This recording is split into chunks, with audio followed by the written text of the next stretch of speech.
Twinklish kids, it's twinkle time.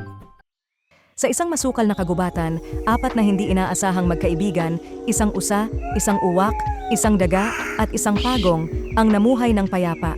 Ito ay kwento ng kung paano ang kanilang pagkakaibigan at pagtutulungan ay nagligtas ng kanilang mga buhay. Isang araw, ang usa ay nahuli sa patibong ng isang mangangaso. Takot na takot, siya ay sumigaw para humingi ng tulong. Ang uwak na lumilipad sa itaas ay nakita ang usa na nahuli at nagbigay babala sa daga at pagong. Ang daga ay dali-daling pumunta sa lugar at nagsimulang kagatin ang mga lubid na nakatali sa usa.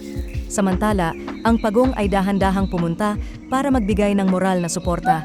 Habang ang daga ay pinalaya ang usa, dumating ang mga ngaso. Nakita ng mga ngaso na malaya na ang usa, kaya't sinubukan niyang hulihin ang pagong.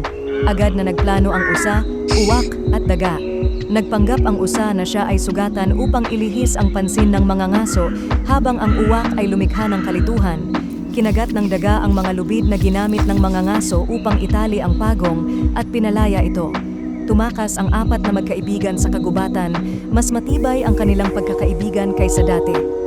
Ang aral ng kwento ay ang mga tunay na kaibigan ay laging nariyan sa oras ng pangangailangan. Ang pagtutulungan at katapatan ay makakatalo sa pinakamalaking panganib. Like, share, subscribe and follow for more. Enjoy!